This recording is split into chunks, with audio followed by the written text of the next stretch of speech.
here, and welcome back to this series, which is called Pitching Yourself and Your Projects. Today is tip number 6, and this is one of my favorites. It's called Killer Log Lines, and I have my very dear friend and colleague, Laura Brennan. I promised you, didn't I, last time? I was going to have Laura. She is incredible, probably the queen, one of the queens of pitching in town for sure. So much so that she's got her own business, and she'll share a little bit more about with you guys. But she's kind of a pitch consultant to not just television, but also film and other companies outside the industry, which I just found out now. So I'm going to have her share a little bit about that in a second. But let me just start by saying that log lines, I know because I lost a whole bunch of you when I said the word log line, and I just want to bring you all back in because it's not, you're thinking script. It's not just for scripts. If you're a composer, a DP, a costume designer, I don't care, makeup artist, actor, you know, anybody providing a service out there in the industry, you're responsible also for doing a log line. You know, remember that elevator pitch, you know, that we all hear about in the industry? Well, guess what? You're going to be in the elevator at some point with somebody that you want to pitch to. So you start with a log line, and it gives the essence of who you are as an actor, as a composer, as a DP. So the log line is how we all start. You know, after we've, you know, introduced ourselves and created a bit of relationship, it's that wonderful little, you know, concise sentence or two that gives the person the sense of either who we are or what our project or screenplay is about. And before I hand it over to Laura, I want to just read you something. Blake Snyder, whom I love, his book, Save the Cat, one of the best books I think ever for screenwriters and for producers and probably directors. Here's what he said. A logline is like the cover of a book. A good one makes you want to open it right now to find out what's inside.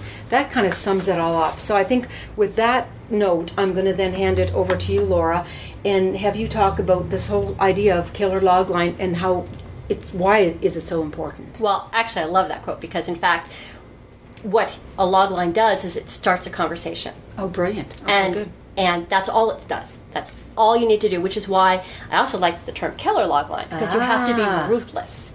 It's like a haiku. It is highly structured.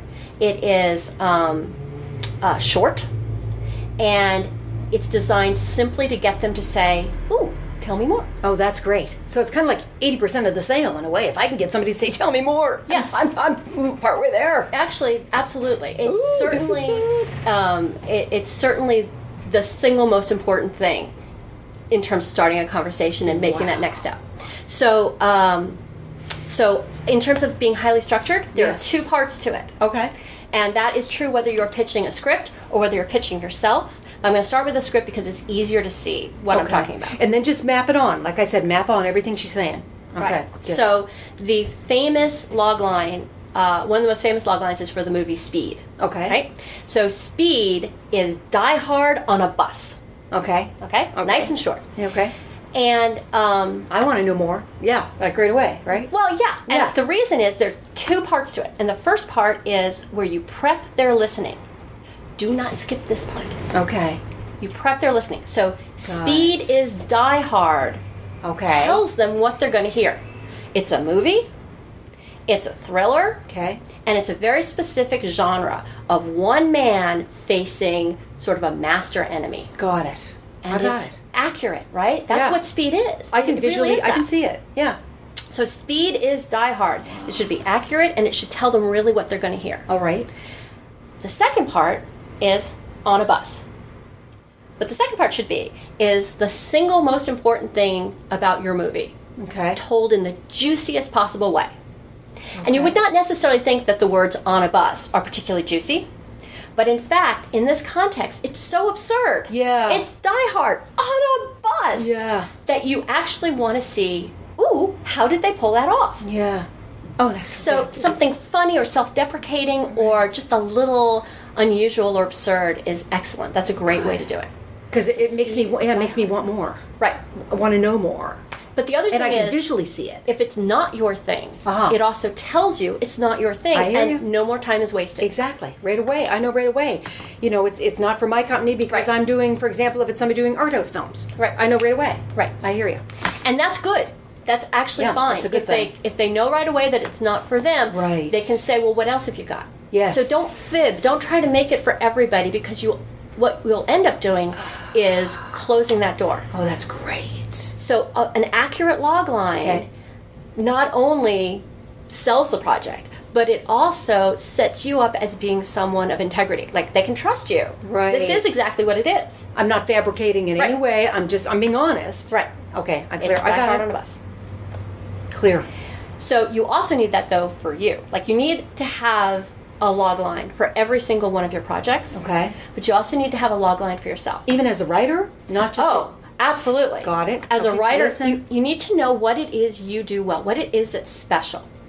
And it's structured exactly the same way in that Right. you've got the part where you prep their listening. I'm a character actor, right? Got it. I'm a writer. I'm a composer. It's great if you know what it is you do well. Like if you're really brilliant at classical, doing the Right, scores for exactly. classical or fanciful Right. or whatever, it's something, then that's your thing and that's Right. where you've mastered, then to put that into the log Right. I line. know somebody who is great at musical theater. Got it. So she's a composer, and her specialty is musical theater. Got it. And that's great. You know right away that Yeah. it's going to be a good match, or it's not. Yeah. So whatever the genres of your industry are, Yeah. you need to know them, and then you need to be able to speak them. So prep their listening. Let them know who you are in terms of your genre. Mm-hmm. Right? I'm a writer. It's the same thing. Same as saying, speed is a script or speed is, a movie. And then you tell the genre. I'm a writer of horror films, or I'm a writer of, I'm a novelist, right? You tell your specific genre. Or I'm an actress. I'm a character actor. Whatever the specific words are. Brilliant. And then the next thing you do is you tell the single most important thing they need to know about you. Oh, this is so good. I love this. And if you can say it in a way that's like funny and fun, Yeah. well, that's even better. Yeah, Because then yeah. you're giving the tone of the project, the tone of you, is Okay. someone who's fun and funny to work with, Got it. as well as giving them the single most important thing they need to know. So the essence and the tone. Right. So to have both of those things, that's important. Yes, Okay. absolutely. This is so good. So now, having said that, you actually need more than one log line for yourself, Okay. because you need them situationally.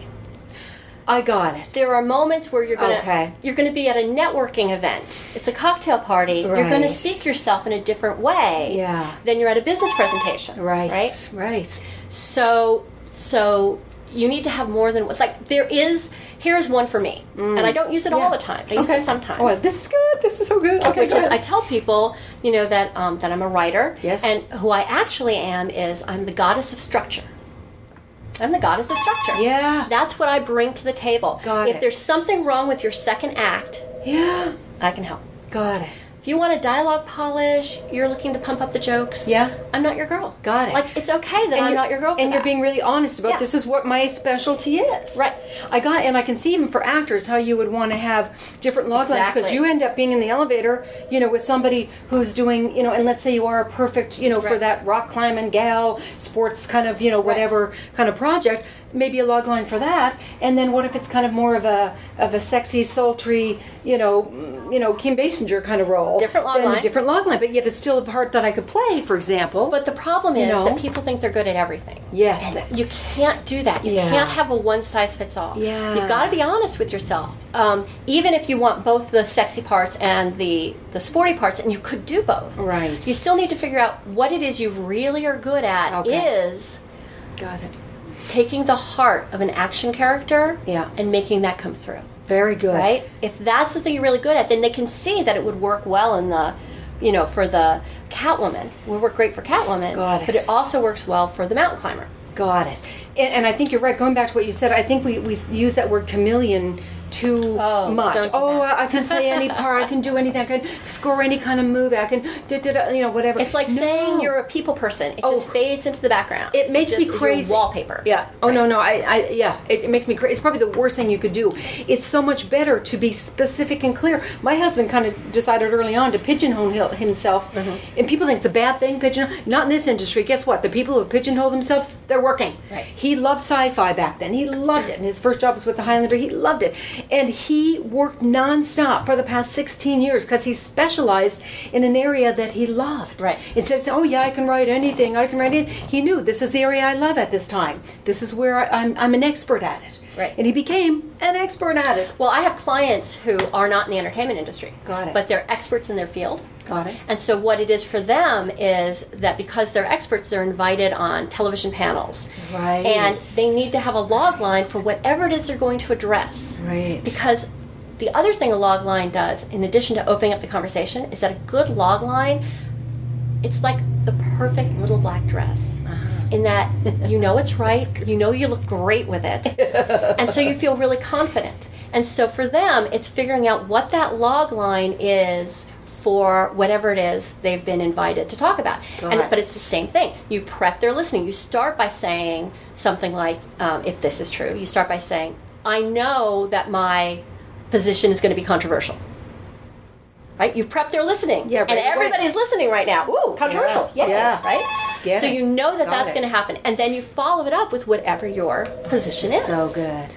So you need that. I have a client who's launching his own business. Brilliant. And he needs to be able to speak his business in a way that it preps their listening for what the business is. Right. And then it tells the single most important, unique thing. Wow. And what that does is then opens up the larger conversation. Oh, this is so good. This is so good.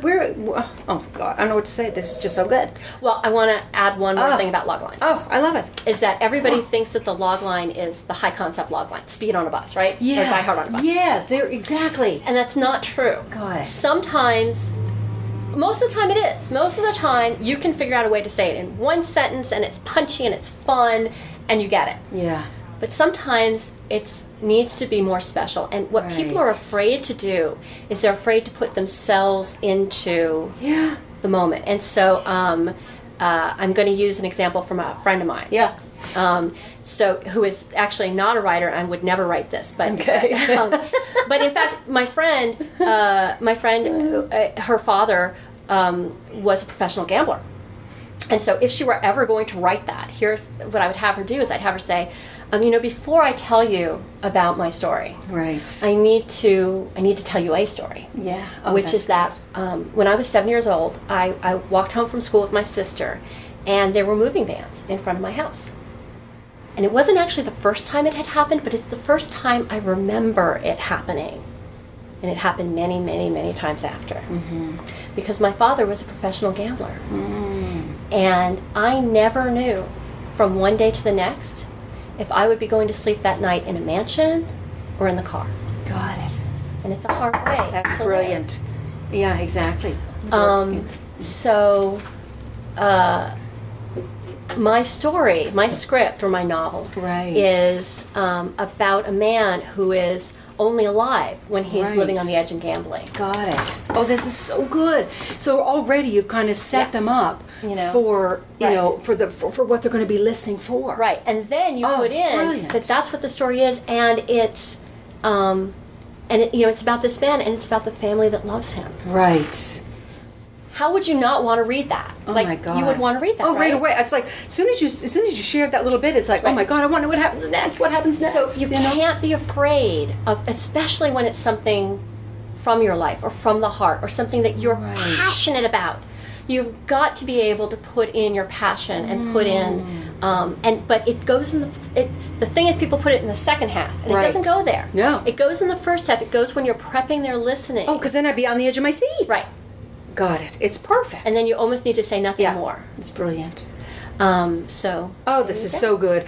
The other thing I just want to add too is sometimes I know when flash forward what I mention to people sometimes, because we're not born instinctively knowing how to do a log line. No, that's just kind of the truth. So what I recommend is come up with your log line, whether it's for yourself as providing a service in the industry or for your project, and run it by 10 people.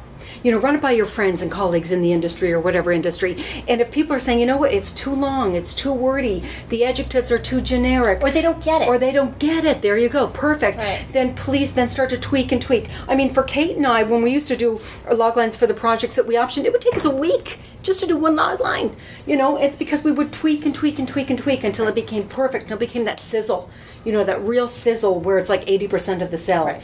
So I just wanted to underline that as well. And, oh my God, this is and people good. actually can go onto my website. I have some articles up that they can read, and then it just tells them how to, on their own, go through and kind of step by step build something that then they can work off of to build a log line for themselves and their projects. Well, Laura, how do we? Oh my God, I want to go and read. Oh, that. it's pitchingperfectly.com. Pitching perfectly. Oh, I love that, by the way. That's great. That's very cool. Well, I just thank you for coming in today. This has been, I don't know, it's worth its weight in gold. I mean, this has been fantastic. This is fantastic. Thank you so much. Well, you're welcome. It's fun. God, I've had such great guests. This is so crazy. And to have Laura here, I'm so excited. Okay, all right, calm down. Take a breath. All right, good. Now, thank you, Laura. Oh, God, this has been a joy. So next time where are we? We're in week 3. So it's Thursday, so have a great weekend and give some thought to what Laura, in fact, don't just give some thought, write your darn log line. How about that, guys and gals? Write your log line this weekend and write it and start to run it by a bunch of your friends and colleagues. So I've given you some homework. Isn't that fun? And you thought you were going out Friday night. I don't think so. Oh, yes, you are. You're going out Friday night and you're practicing your log line. Guess what Laura's saying? Okay, single bars everywhere. So you're allowed to go Friday night. There you go. And Saturday night. And practice your log line. Okay, so have fun this weekend. And if you are at all interested in Flash Forward Workshop, don't forget it is happening. I think, oh my God, I think it's this weekend. Anyways, it's soon. So go on flashforwardhollywood.com to check it out. And any more information you need on me or these booklets or the newsletter that comes up every month is SuzanneLyons.net. So thanks once again for joining me. It's been a pleasure and an honor, as always, bringing this to you, and bringing my wonderful, brilliant friends and colleagues to you has been a joy for me as well. So I will see you guys on Tuesday for tip number 7 on my series, How to Pitch Yourself and Your Projects. Thanks so much. Have a fun weekend. Bye-bye.